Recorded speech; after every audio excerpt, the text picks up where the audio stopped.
guys, so today I am embarking on my Marilyn makeup tutorial extravaganza. It's one of the most frequently asked questions that I get from Instagram and Facebook and on YouTube as well, is how I do my makeup to resemble Marilyn. When I am doing my makeup like Marilyn, I spend quite a lot of time on each different aspect, which is why I've broken down each of these aspects into a separate video, because otherwise you guys would have been watching a 20-30 minute video, which I think most of you would have been bored by. But as the title says up above, today I am going to be starting with my lipstick. Now, I've read many books on Marilyn, how she did her makeup and that kind of thing, and this is my variation on her makeup. The first thing that I do before I put any kind of lipstick on, Marilyn or not, is to use a powder over my lips. As is fitting to the Marilyn theme, I use always the MAC Marilyn Monroe brightening powder / beauty powder. This is one of my favourite to use, and even though it's broken up, I'm still going to use it. I'm just going to take my kabuki brush and I'm going to get a tiny bit of powder on and then just put it evenly over my lips. By putting the powder on first, it allows the makeup and the lipstick to stay on a lot longer than it would if it didn't have the powder on underneath. It kind of clings to it a little bit more.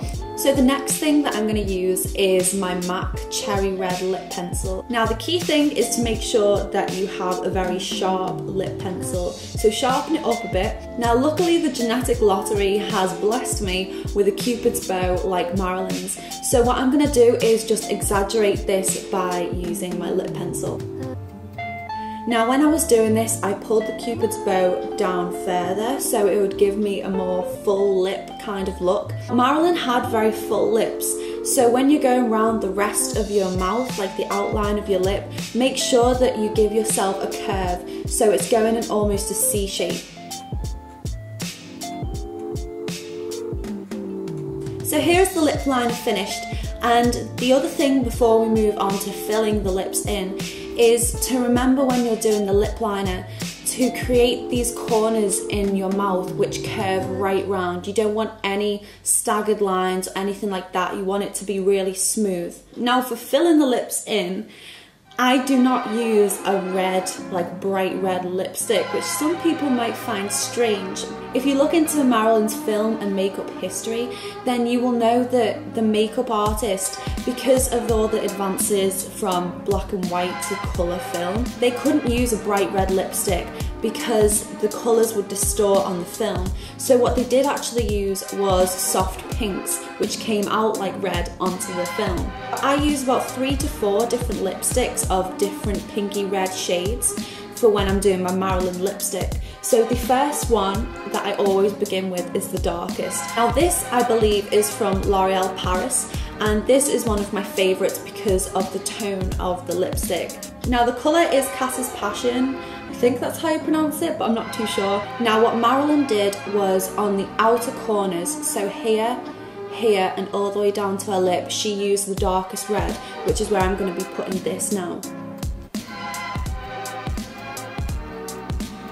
Now, obviously Marilyn didn't wear it like this, which is where the other 2 lipsticks that I'm going to be using today come in. Now, the next one that I'm going to be using is from the same line, from Colour Rich, and it's Luminous Coral 380. This is one of those lipsticks which can fit to any skin type, and I use when I'm not having red lips as well. So what I'm going to be doing with this is putting it in the spaces that I haven't filled in my lips already.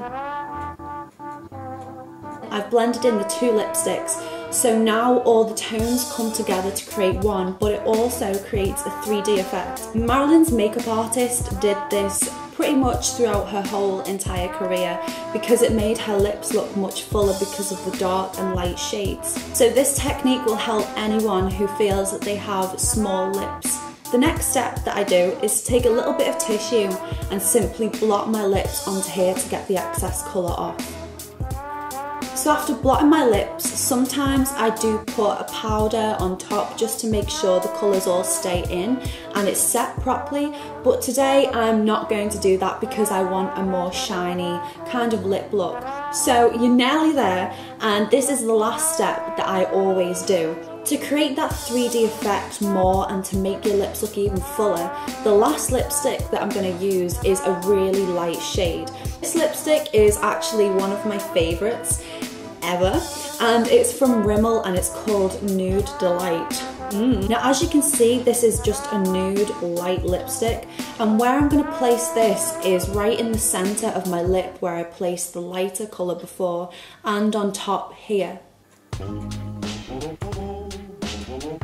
For whichever lipstick you use for the last light shade, try and use one that has a shimmery kind of tone about it, because this will really reflect off light, and this of course will help to make your lips look a lot bigger.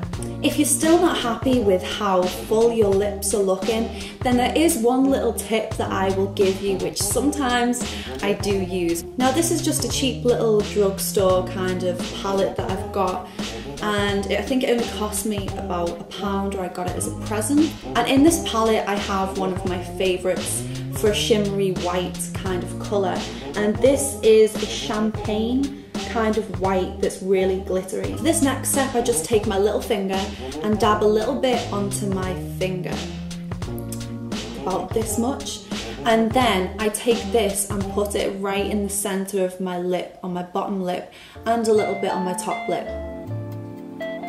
So this is the final look, and this is how I do my Marilyn lipstick all the time, which you guys seem to like, so I'm assuming it isn't too bad. I hope you've learned and understood how I've done my lipstick, because I've tried to break it down into the smallest fractions as possible. And in a couple of days you'll be seeing another video of me with the Marilyn eye makeup that I do. So I hope overall you've enjoyed the tutorial. And as always, my links will be down below in the description box, along with the individual steps that I've spoken about here, so you can just read them through.